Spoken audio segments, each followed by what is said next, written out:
iniciando as atividades a partir de agora com a palestra Como ser um líder extraordinário em um mundo muvuca, com Anderson Bars, Chief Revolution Officer e sócio da Nexialistas Consultores. Antes do Anderson, enquanto ele chega, nós vamos lembrar que ao final dessa palestra nós teremos uma mesa redonda, todos poderão fazer perguntas através dos aplicativos e que não deixem de fazer a avaliação deste evento. Anderson, em nome de toda a comunidade NIBO, nós te convidamos para o palco.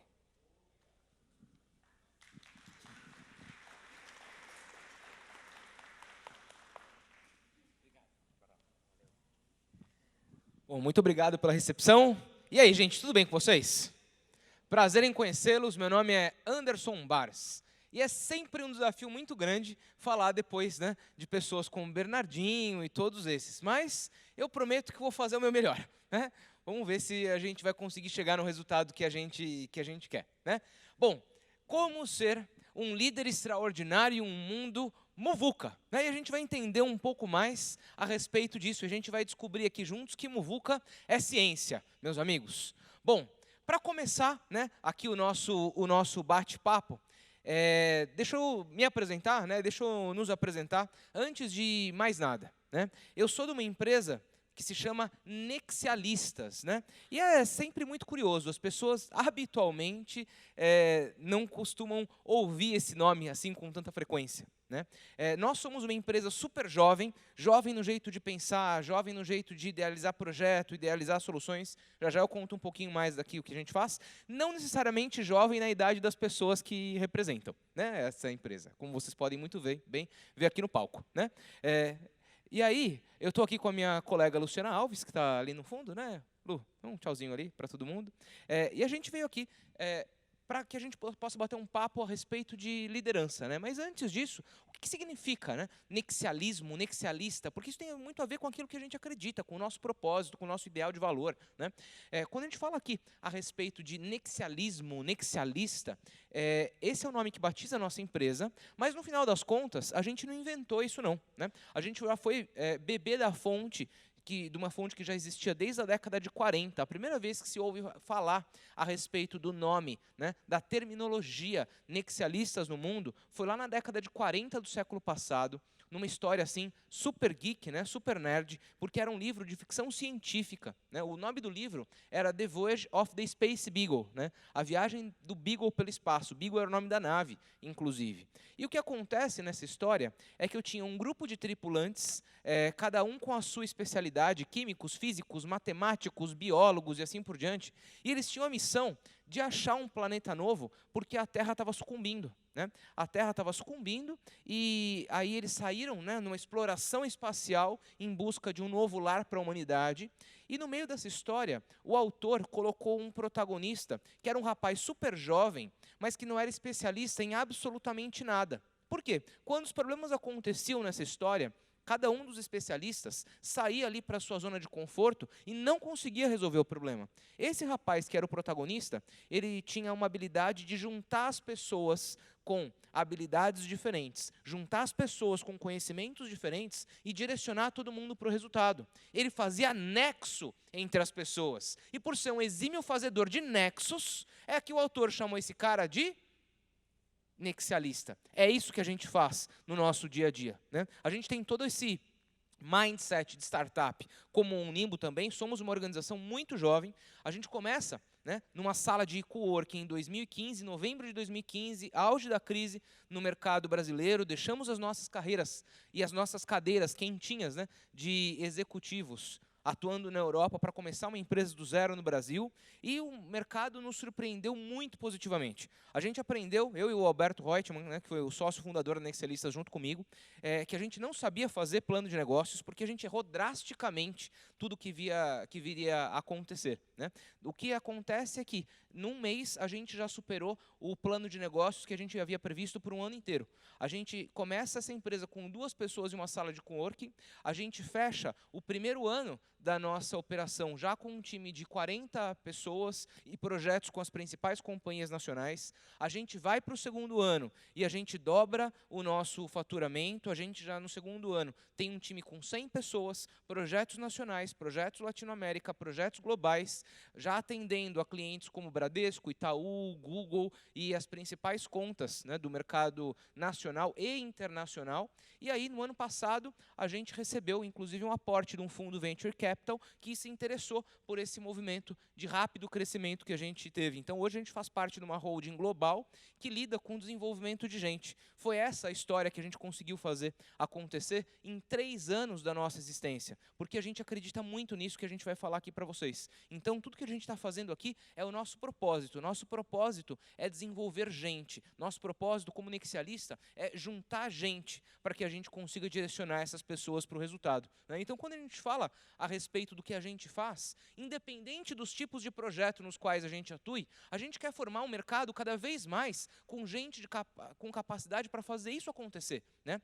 Quando a gente fala a respeito do que é o nosso tipo sanguíneo, a gente quer cada vez mais formar profissionais no mercado que sejam capazes de ter profundidade e estética nas suas entregas. Pessoas que façam as coisas simples, sejam curiosos, inconformados, conecta a gente resultados o tempo inteiro, desenvolve network. A gente quer cada vez mais colaborar para um mercado em que os profissionais agem dessa forma. Porque num mundo como está, e a gente já vai falar desse mundo muvuca já, essa é a única forma da gente conseguir fazer com que as nossas empresas efetivamente progridam, de fazer com que as nossas empresas realmente cheguem no resultado que precisa, né? Como que a gente faz isso? Nós somos uma organização que lida com aprendizagem. Então, nós somos uma companhia contratada por grandes companhias nacionais para lidar com os desafios de aprendizagem que elas têm. Então, nós tanto desenvolvemos projetos de consultoria estruturados, como, por exemplo, criação de universidades corporativas, escolas de negócio, mapeamento de conhecimentos críticos daquela organização, assim como nós desenvolvemos as soluções de aprendizagem para que ela consiga antecipar a sua curva de aprendizagem, chegando mais rapidamente ao resultado. A gente faz com que as pessoas aprendam mais rápido nas organizações. E se elas aprendem mais rápido, a consequência disso é que as suas empresas conseguem, obviamente, chegar mais rápido nos resultados, né? Então, é nisso que a gente ajuda as grandes corporações brasileiras. E a gente também tem um núcleo de tecnologia para fazer isso tudo acontecer online, onde a gente faz ali, inclusive, realidade aumentada, realidade virtual e assim por diante, né? Nós usamos tudo isso que é exponencial de tecnologia para fazer com que as organizações atinjam mais e melhor e mais rapidamente os seus resultados. Dito isso, meus amigos, hoje, quando a gente para avaliar um pouco do mundo que a gente vive, né? Me conta uma coisa. Vocês acham que o mundo está diferente do quando a gente começou a trabalhar, não? Me parece que é um pouco, né? Eu me recordo que quando eu comecei a trabalhar, inclusive, a gente não tinha nenhum computador, né, para cada uma das pessoas. Nós éramos um time de 10 pessoas, e aí cada uma dessas 10 pessoas tinha que dividir ali, né? Agendava a hora no computador para usar, né, inclusive. E aí de você, inclusive, se fosse embora no final do dia, sem vestir a roupinha ali no computador, né? Isso era motivo de demissão, inclusive, né? Vai embora e não veste a roupa no computador e vê o que acontece. Hoje, meus amigos, a gente não tem internet, né, para trabalhar, parece que o nosso dia não acontece, não é verdade? O nosso mundo mudou. A gente hoje vive uma realidade que é uma realidade muito mais rápida, muito mais dinâmica. E se a gente para um pouco para pensar a respeito disso, né, me conta, depois de abrir os olhos, qual é que é a primeira coisa na qual você encosta? Qual é que é a primeira coisa que você pega? É isso ou não é? Né? Para a maioria de nós, pelo menos é. Eu, inclusive, tenho um hábito, né? Eu deixo o celular para me despertar pelo menos a uns 10 metros de distância, né? Porque isso, pelo menos, me obriga a sair da cama e não ficar ali colocando soneca. Tá certo, vez por outra não funciona, eu vou lá, levanto, coloco o soneca e volto para a cama, né? Mas, dito isso, a gente já acorda pegando o nosso telefone celular. E aí, se a gente começar a reparar um pouco, né, naquilo que são os nossos hábitos, poxa, eu pego o meu celular no momento em que eu desliguei o meu despertador, e a primeira coisa que eu faço todos os dias pela manhã é tomar uma boa xícara de café. Né? Café sem açúcar, expresso, para dar uma acordada nesse ritmo de 4 horas que a gente dorme por noite. Né? Então, meus amigos, o que acontece?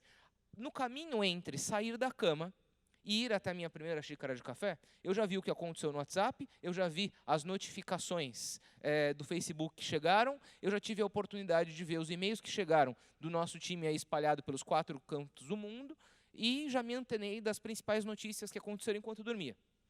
E a minha xícara de café não ficou pronta. E eu não moro numa mansão, tudo bem? Eu estou falando que isso acontece no intervalo de 10 passos entre a minha cama e a cafeteira no meu apartamento, que não é tão grande assim. Entendem? Então, hoje, o ritmo de trabalho, o ritmo de execução, a quantidade de informações é muito diferente do que há alguns anos atrás. Hoje, a gente fala de um mercado em que, se eu não implemento mudanças constantemente no meu negócio, eu perco competitividade. O mundo é muito mais ágil. Se a gente não responde com agilidade, a gente perde competitividade, né? O nosso mundo é diferente. Quando a gente para reavaliar o impacto disso nas nossas empresas, isso nos gera estresse, nos gera tensão, porque você não sabe o que vai acontecer no próximo dia, né? Hoje, a gente está lá trabalhando, amanhã surge um aplicativo, surge uma nova plataforma, que basicamente faz com que a gente não seja mais útil, entende? Então, o meu papel, a minha atuação profissional, ela é diferente. Eu tenho tanto que executar o dia a dia, como eu também preciso ficar antenado a tudo que está acontecendo e fazer com que o meu negócio progrida, dia após dia, porque senão eu vou perder competitividade. Então, isso nos gera estresse, isso nos gera tensão, isso nos faz ter que aprender constantemente, tem uma série de consequências. E aqui eu tenho um vídeo que fala um pouco mais... E aqui eu tenho um vídeo que fala um pouco mais a respeito disso para você. Então, acompanha comigo aí, por favor.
Com essa realidade. No que isso impacta aquilo que é a nossa atividade? Como é que eu faço para garantir que eu, como profissional e como empresa, esteja bem e avançando nesse cenário de quarta revolução industrial? E quando a gente para falar a respeito desse mundo que a gente vive, né? Mundo de indústria 4.0, mundo de quarta revolução industrial, isso é sempre um desafio, né? Porque a gente está falando na quarta, senão de que aconteceram outras 3. Né? Poxa, quando a gente retoma aí os nossos bancos de escola, né? para lembrar um pouco do que é esse negócio, vocês aprenderam isso na 7ª série, tenho certeza absoluta. Né? A gente tem um movimento no mundo que é a primeira grande revolução industrial. Né? A gente tirou 10 nessa prova, inclusive. Né? O que acontece no mundo que marca a primeira grande revolução industrial? Boa, obrigado, máquina a vapor. Né? Então, a máquina a vapor, ela muda o mundo como ele é. Basicamente, a gente tem uma redistribuição, né, lá em 1700 e qualquer coisa, a gente tem uma redistribuição populacional pelo globo. E aí eu tenho as pessoas que vão começando a se concentrar na cidade. Se eu tenho mais gente na cidade, significa que as pessoas que faziam os produtos de maneira manufaturada já não davam mais conta de produzir tudo o que precisava. Por conta dessa necessidade, os engenheiros começaram a olhar para essa realidade e falaram o seguinte: poxa, a gente tem que dar um jeito de aumentar a nossa escala de produção. Por conta dessa necessidade, veio aí as primeiras máquinas a vapor. Com as máquinas a vapor, eu ganho eficiência de produção. Com a minha eficiência de produção, eu baixo o meu custo. Com um custo mais baixo, isso acaba refletindo no preço, que baixa também. Se eu baixo o preço, a consequência natural disso é que eu aumento o consumo. Se eu aumentei o consumo, nessa época, em 1700 qualquer coisa, é fundamental para que eu consiga aumentar a minha produção, que eu tenha mais gente. Aí eu tenho mais gente para dar conta de toda a produção que eu tenho para fazer. Eu tenho gente suficiente na cidade? Não tenho. As pessoas saem do campo e começam a trabalhar na indústria. Eu tenho mais gente na cidade, com dinheiro porque elas estão empregadas, e elas costumam, ou melhor, elas começam a consumir mais. E isso elimina uma série de postos de trabalho das pessoas que faziam as coisas de maneira manufaturada, mas da mesma forma, cria tantos outros de pessoas que passam a trabalhar na indústria. Isso é uma revolução industrial. Eu tenho alterações no mercado de trabalho, eu tenho alterações na economia, eu tenho alterações na geografia do mundo.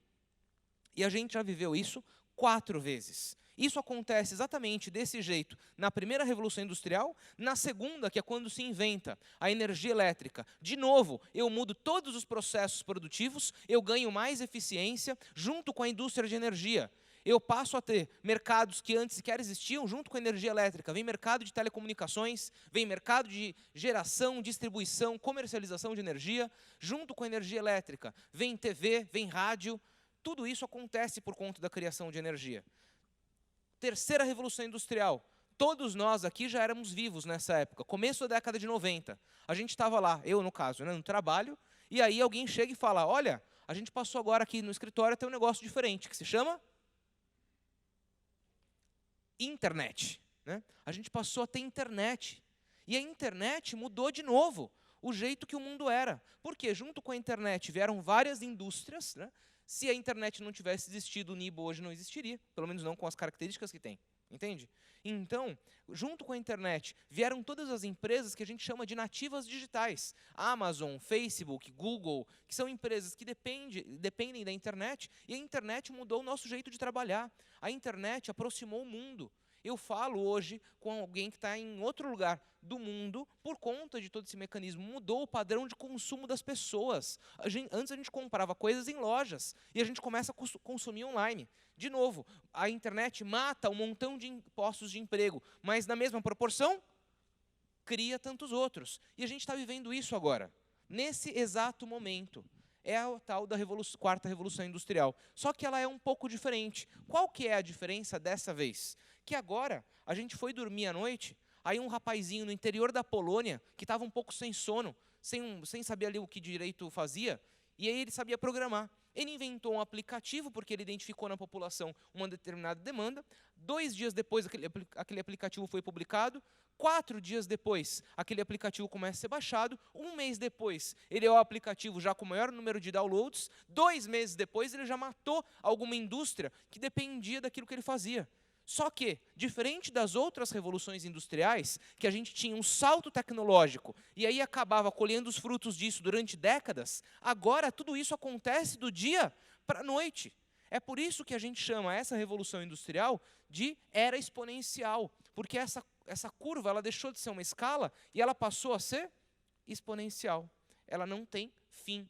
Então, meus amigos, a gente precisa falar de liderança, não só da liderança ali, naquilo que é o nosso ambiente de relação de trabalho. A gente precisa falar do que é ser líder num mundo como esse.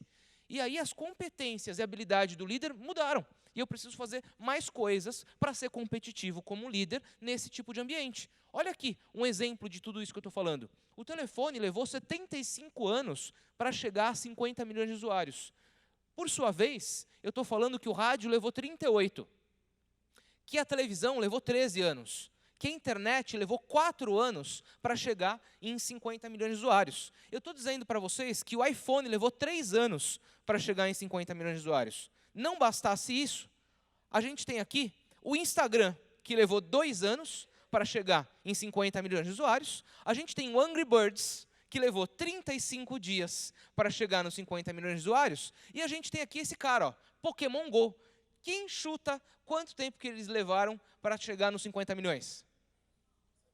Eles levaram 15 dias para chegar em 50 milhões de usuários, meus amigos. Então, a dinâmica e a velocidade da mudança, ela é muito diferente. E do dia para a noite pode ser o nosso mercado nessa situação. Então, minha postura como líder, né, precisa ser diferente. Isso, meus amigos, é reflexo de um mundo que a gente chama de mundo VUCA. Quem já ouviu falar nesse negócio aqui? Levanta a mão. Alguns de vocês? Isso é reflexo de algo que a gente chama de mundo VUCA, que é algo mais ou menos parecido com isso, né? Em que a gente não tem certeza do que serão as cenas dos próximos capítulos. Eu não sei o que vai acontecer. Eu não sei qual é que é o aplicativo que vai ser lançado daqui 2 semanas. Eu não sei os impactos que ele vai trazer. Então, quando a gente fala a respeito de mundo VUCA, essa foi uma terminologia criada nos Estados Unidos, né, para fazer menção à Guerra Fria, num momento em que não se sabia no mundo o que Estados Unidos ou Rússia poderiam fazer. Então o governo norte-americano começou a falar, poxa, porque o mundo é muito VUCA. E o que é mundo VUCA? É isso daqui, ó. É um mundo que é extremamente volátil. Eu não tenho certeza a respeito da natureza da mudança que vai acontecer.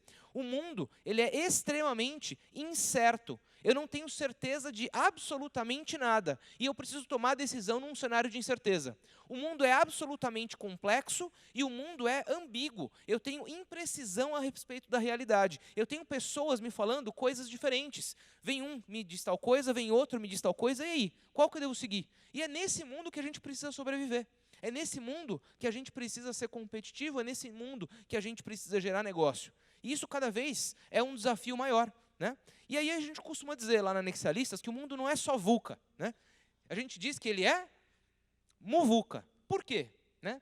Porque, além de MUVUCA ser algo que representa um pouco todo esse momento de mundo que a gente vive, a gente também tem que dizer o seguinte, que o mundo, ele também precisa, né, ser cada vez mais significativo. O M vem de meaningful, né? Significado, propósito. Hoje, cada vez mais as pessoas se motivam por propósito. Eu, quando começo a minha trajetória profissional, eu quero trabalhar em uma organização que é uma organização grande. Não importa o que aquela organização faz. Eu estou preocupado se ela gera caixa, se ela é grande para me dar possibilidade de carreira, se é uma empresa lucrativa. Se fosse um banco, se fosse uma empresa de cigarros, eu não estou nem aí. Eu queria trabalhar numa empresa que fosse sólida, que me desse segurança, que me possibilitasse atingir os meus planos pessoais. Hoje não é mais assim. Hoje as pessoas precisam trabalhar por propósito, elas querem ver razão naquilo que elas fazem.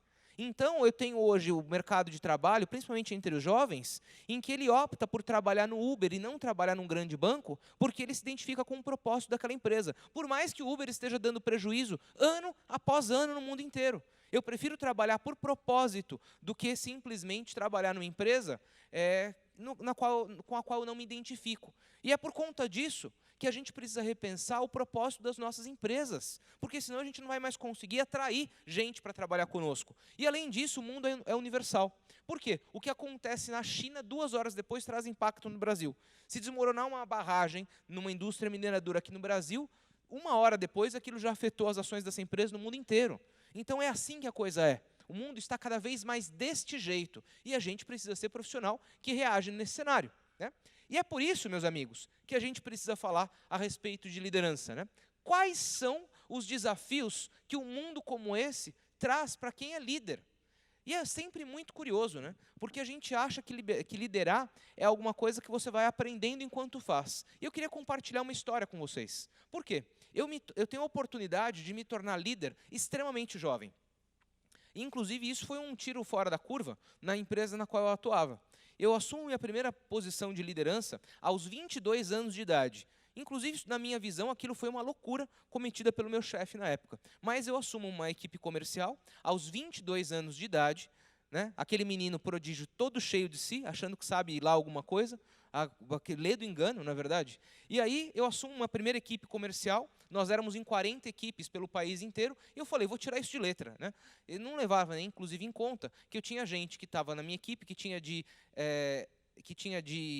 inclusive, de tempo de empresa, aquilo que eu tinha de idade, né? E aí eu achei que a coisa ia ser super numa boa. E eu bati um recorde quando eu assumo essa minha primeira posição de liderança. Qual foi esse recorde? Foi super simples. Nessa época, o meu chefe me falou o seguinte: toma, Anderson, assume aqui a posição de liderança dessa equipe, que é a que está em primeiro lugar no ranking, né? Toma aqui, que aí eles já estão produzindo bem, você não vai ter aqui grandes desafios, faz o negócio acontecer. E aí eu bati um dos principais recordes da minha carreira. Eu levei 3 meses para pegar essa equipe que estava em primeiro lugar do ranking e fazer com que ela chegasse em último. Exatamente isso que aconteceu, né? E aí isso nos faz parar um pouco para pensar a respeito nisso que é desafio de liderança. Liderar não é um negócio simples. E a gente precisa entender o que envolve todo esse contexto. Inclusive, foi por conta desse aprendizado que eu estou aqui hoje. Porque foi quando isso aconteceu na minha carreira. E eu fui estudar a respeito do tema, e entender como eu me desenvolvia, que eu me encantei por educação. E que eu me encantei por também poder ajudar outras pessoas que tinham esses desafios a fazer isso cada vez melhor, né? E aí, de lá para cá, a minha trajetória de carreira veio mudando para tudo isso que é o ambiente de desenvolvimento de pessoas, né? Agora é o seguinte, liderar hoje num mundo que é desse jeito que a gente falou, é igual a liderar alguns anos atrás? Com certeza não, né? Eu tenho que fazer muitas coisas diferentes em relação a um líder de alguns anos atrás. Então, quando a gente para falar a respeito disso, né, a liderança hoje das empresas, você que é líder, você que tem pessoas trabalhando com você, e você que não tem pessoas trabalhando com você, também vive isso. Porque antes da gente ser líder do outro, nós somos líderes de nós mesmos, né? Então, nós somos líderes antes mesmo de ter equipe. E quando a gente fala a respeito da liderança, a gente tem aqui algumas questões super importantes, né? Hoje, como líder, eu preciso implementar nova estratégia a todo momento, né? Então, muda alguma coisa no mercado, aquilo pode trazer qualquer tipo de impacto para o meu negócio, isso muda a minha estratégia, eu tenho que implementar isso no dia seguinte. Isso, meus amigos, gera muito estresse, né? Isso gera pilha, gera pressão, a gente fica o tempo inteiro nesse ambiente. Eu tenho uma velocidade de mudança que é muito constante. Eu tenho uma grande quantidade de informações para administrar. Poxa, hoje quando você faz lá o scroll do seu Facebook, quanta informação você não consumiu em um passar de dedo ali no Facebook, entende? Hoje existem pessoas, inclusive, com crise de ansiedade por conta de todo o volume de informação que elas precisam administrar. Os médicos estão chamando esse negócio de infoxicação. As pessoas estão tendo crises de ansiedade provocadas pela grande quantidade de informação. Hoje a gente consome uma quantidade de informação em um mês que os nossos avós não consumiram em toda a vida. E a gente tem que lidar com isso, né? A gente está falando aqui de um ambiente de cobrança por resultados cada vez maior. Cada vez o resultado precisa ser maior, mais rápido, e a gente precisa fazer isso acontecer. Necessidade de administrar entrega de resultado de longo e de curto prazo. Então, ao mesmo tempo, eu tenho que garantir ali o arroz com feijão do dia a dia, e eu tenho que olhar lá na frente para entender o que está acontecendo, para entender como é que eu coloco a minha empresa a bordo disso. E eu tenho que administrar essas duas coisas, e isso é tão importante quanto. Times cada vez mais enxutos, ou seja, cada vez a gente precisa fazer mais com menos gente, né? Cada vez a gente vai ter equipes remotas, a gente cada vez mais vai trabalhar com pessoas que estão trabalhando das suas casas, em que eu tenho uma pessoa trabalhando em São Paulo, outra pessoa trabalhando em Salvador, e a gente precisa dar conta da gestão de um time que não está mais ali no dia a dia. Cada vez mais a gente vai precisar enfrentar crises de 4 gerações trabalhando juntas no mercado de trabalho. Porque eu tenho aquelas pessoas que estão lá hoje, que são os baby boomers, já com 60 e poucos anos, em plena atividade profissional, que são pessoas que estão fora dessa realidade. E eu tenho hoje pessoas chegando no mercado de trabalho com 18 anos, que já nasceram na era da internet, em que tudo é digital, e eu tenho enormes conflitos dessas gerações atuando juntas, né? Um olha para o outro e fala que ele é arcaico e não leva em conta a experiência prática que ele tem. Outro olha para um que fala, esse menino não sabe de nada e acha que a tecnologia vai resolver o mundo. E a gente precisa lidar com tudo isso no ambiente de trabalho. E não bastasse isso, né? Cada vez a gente precisa lidar melhor com a gestão do erro. E qual é que é o ponto principal nesse negócio todo? A gente precisa lidar com a gestão do erro, porque eu só vou conseguir inovar se eu for tolerante ao erro nas minhas organizações. Eu não inovo em uma empresa que não erra. Tanto que a gente costuma ter um lema lá no dia a dia, que é o seguinte, né? Errar bastante para acertar gigante. E muitas empresas ainda não conseguiram se dar conta de que isso é importante. E aí, se a gente pudesse, a gente passaria aqui o dia listando desafios que a liderança tem nos dias de hoje. Então, meus amigos, a gente precisa entender, né, em grandes blocos, aquilo que é papel do líder, aquilo que é atuação do líder no dia de hoje. E lá na Nexialistas, a gente resumiu um pouco toda essa história, porque como a gente pesquisa muito a respeito desse tema, né, a gente conseguiu consolidar as grandes habilidades que o líder precisa ter para que ele consiga responder a todo esse cenário. O mundo, inclusive, fala a respeito disso. O mundo como um todo está muito preocupado em entender aquilo que precisa ser o papel do líder para responder a esse cenário. E a gente fez a nossa lição de casa, né? Como liderar numa realidade como essa? Como é que a gente lidera num ambiente que tem todas essas características? E é o que eu vou falar agora para vocês.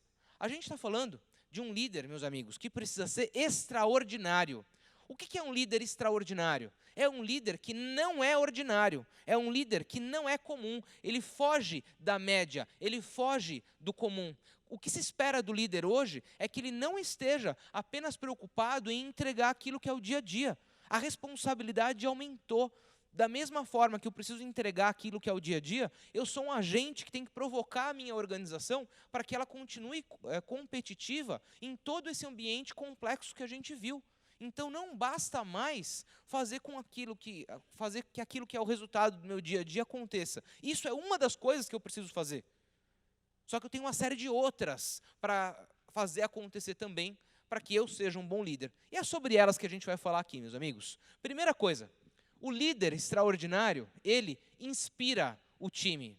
A gente falou aqui já que as pessoas cada vez mais estão motivadas por propósito. Então é fundamental que o líder seja alguém inspirador. Eu, como líder de qualquer empresa, de qualquer tamanho, não importa se eu tenho uma equipe com uma pessoa que é um estagiário, ou se eu tenho 100 pessoas comigo, eu tenho que fazer com que essas pessoas se sintam inspiradas a fazer as suas atividades no dia a dia. Elas têm que entender valor, elas têm que entender propósito, elas têm que entender aquilo que elas fazem impacta o mundo.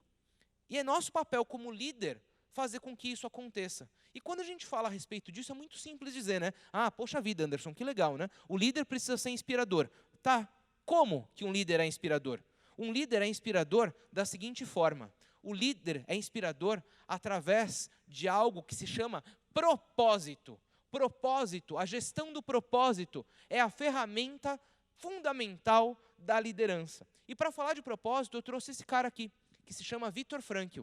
Ele escreveu aquele livro que se chama O Homem em Busca de Sentido, né? Tem uma edição dele que se chama apenas Em Busca de Sentido. Alguém já leu esse livro? Ótimo. É uma ótima indicação de leitura. Eu super recomendo. Esse tem que ser livro de cabeceira de todos nós. Todo mundo tem que ter passado por essa leitura alguma vez na vida. Eu vou rapidamente resumir a história do Viktor Frankl para vocês.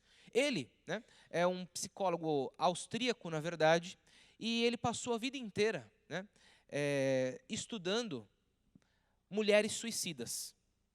Ele trabalhava num sanatório para mulheres suicidas. E o papel dele era entender o porquê ou o que fazia alguém tirar a própria vida. Passou anos estudando isso. Isso virou a tese dele de mestrado. Ele morava na Áustria e no dia que ele estava indo defender a tese de mestrado dele com conclusões do que levava alguém a tirar a própria vida, por ser judeu, na época da Segunda Grande Guerra, no dia que ele estava indo defender a tese de mestrado dele, ele é capturado pela SS, Força Nazista Alemã. E ele é levado para esse lugar aqui, ó. Ele é levado para o campo de concentração de Auschwitz. E lá, meus amigos, ele é só mais um. Ele é só mais uma pessoa, ele é só mais um número, ele é só a força de trabalho, ele é só mais um preso. E aí, meus amigos, ele foi despido de tudo, inclusive da tese, que ele tentou entrar com a tese no campo de concentração para que ele pudesse deixar o legado dele para a humanidade. Não deu certo. Num campo de concentração, meus amigos, ele como sendo só mais um, no primeiro dia que ele chega no campo de concentração, ele já começa a perceber lá algumas coisas que são um pouco diferentes. Ele começa a perceber que tinha gente que enfrentava toda aquela realidade com um bom humor. Tinha gente que conseguia rir, inclusive, de tudo que acontecia naquele ambiente. Inclusive, ele também reparou que existiam pessoas que se matavam. E aí, meus amigos, tirar a própria vida num campo de concentração não era nada muito dificultoso, porque as pessoas andavam ali o tempo inteiro entre alambrados eletrificados. Então, quem queria tirar a própria vida era algo tão simples quanto encostar a mão ali no alambrado. Aí, o Viktor Frankl percebeu o seguinte, que aquilo que ele tinha estudado lá no sanatório poderia se aplicar ali no ambiente no qual ele estava, naquele campo de concentração. E aí o que ele faz? Ele começa a se aproximar dessas pessoas, tanto daquelas pessoas que têm bom humor, como das pessoas que tiravam suas próprias vidas. E como é que ele consegue fazer isso, né? As pessoas bem-humoradas é fácil, ele chegava perto, via e começava a conversar. Agora, para que ele pudesse se aproximar daquelas pessoas que tiravam a própria vida, ele precisou ali fazer bem a leitura do cenário. E aí ele se ligou numa coisa, que lá no campo de concentração, o trabalho das pessoas era pago com cigarros.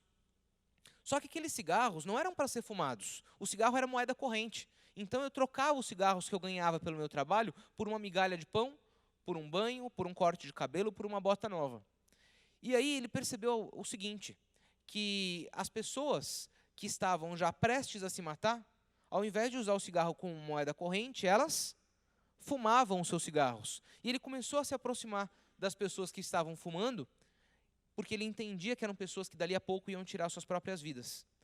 E aí ele consegue fazer a constatação da vida dele, que é o que, inclusive, o batiza como o pai da logoterapia, que é a terapia por propósito. E ele entendeu o seguinte, que aquelas pessoas que levavam aquele ambiente com muito bom humor, eram pessoas que tinham, assim como ele, uma razão muito forte para sair de lá. Eram pessoas que tinham que encontrar os filhos que estavam fora do campo de concentração, que queriam rever os pais, que queriam rever a esposa. Ele queria deixar o legado para a humanidade de tudo aquilo que ele havia pesquisado. E ele entendeu que as pessoas que tiravam as suas próprias vidas eram pessoas que já não tinham mais, de acordo com o ponto de vista delas, razão para viver. Que, de acordo com o ponto de vista delas, já tinham perdido tudo. Então, num campo de concentração, ele conseguiu entender que aquilo que mantinha as pessoas vivas era o seu propósito, que o propósito era a razão entre vida e morte. E é por conta disso que ele cunha uma frase que o torna muito famoso no mundo inteiro, que é essa daqui: quem tem um porquê para viver pode suportar a quase qualquer como. Então, meus amigos, o nosso papel de líder é fazer com que as pessoas entendam quais são os seus porquês. Por que a pessoa que trabalha conosco não é só mais para ganhar dinheiro? Foi-se a época em que isso era assim. Como é que a gente faz para justificar o propósito daquelas pessoas que trabalham conosco? Como é que a gente faz para vender bem esse propósito? E isso começa com uma pergunta que a gente não vai responder aqui, mas é uma pergunta que vocês vão levar para casa. Porque eu só consigo fazer com que as pessoas enxerguem os seus propósitos se eu também enxergo o meu. Qual é que é o meu propósito? Eu levanto e vou trabalhar com qual objetivo? O que me faz sair da cama? Eu faço o que eu faço por quê? Então, meus amigos, é fundamental que a gente comece a pensar a respeito disso, porque é só assim que a gente vai conseguir inspirar uma equipe, é só assim que a gente vai conseguir inspirar os nossos times a fazer cada vez mais. E time que está engajado, e que está empenhado, e que está com um propósito compartilhado com você, produz, meus amigos, na média, 40% a mais do que times que não estão engajados. Então, a gente está falando que vender bem o propósito das nossas atividades, das nossas empresas, aumenta significativamente a produtividade. E tem uma outra coisa muito importante. Quando a gente fala que é um mundo que gera cada vez mais estresse, de um mundo que cada vez eu preciso administrar mais esse ambiente de mudança, eu estou dizendo que o propósito e as pessoas entenderem o porquê daquilo que fazem, faz com que elas consigam amenizar o estresse que sentem num ambiente de gestão constante.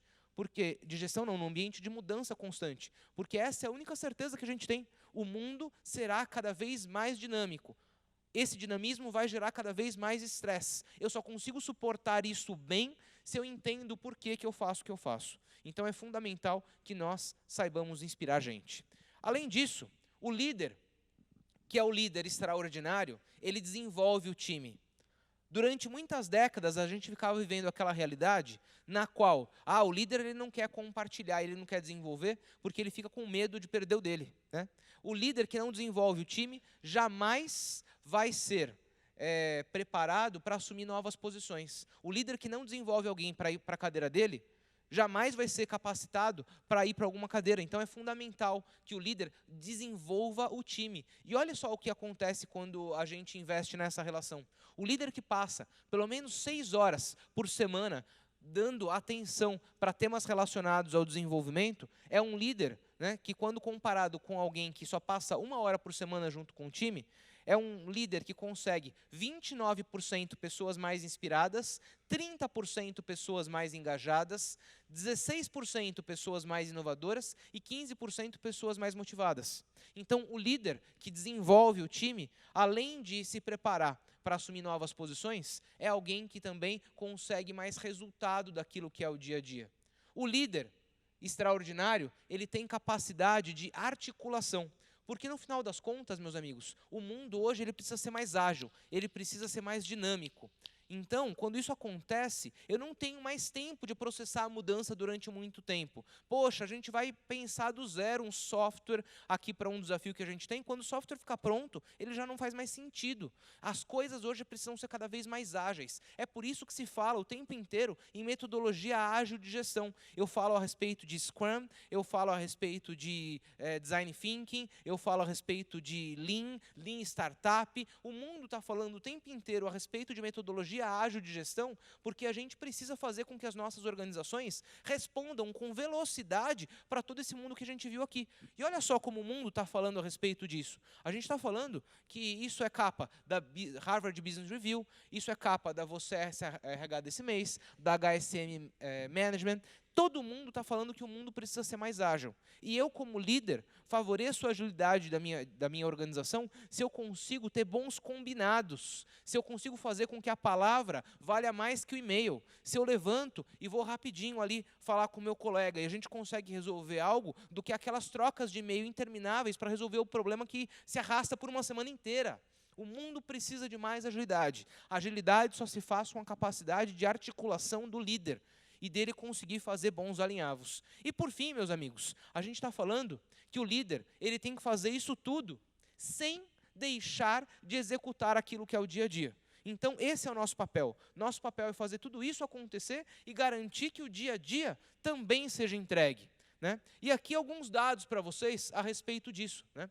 Em apenas 10%, ou melhor, apenas 10% das empresas conseguem executar suas estratégias. Executar a estratégia, garantir o dia a dia, é fundamental. Olha só, apenas 5% da força de trabalho entende a estratégia. Apenas 25% dos gerentes possuem incentivos ligados à estratégia. 85% das equipes executivas gastam menos de 1 hora por mês discutindo estratégia. E 60% das empresas não conectam seus orçamentos à estratégia do negócio. Então, meus amigos, executar a estratégia é tão importante quanto se preparar para esse mundo que a gente viu aqui. Então, eu preciso preparar a minha empresa para esse mundo, mas eu preciso garantir que o meu dia a dia aconteça. E eu preciso ter disciplina para cumprir com o combinado. Então, eu tenho que cumprir o combinado e garantir que tudo isso se torne realidade. E, por fim, meus amigos, já aqui aproveitando meu minutinho final, eu digo uma coisa para vocês. E a gente tem que fazer tudo isso sendo feliz.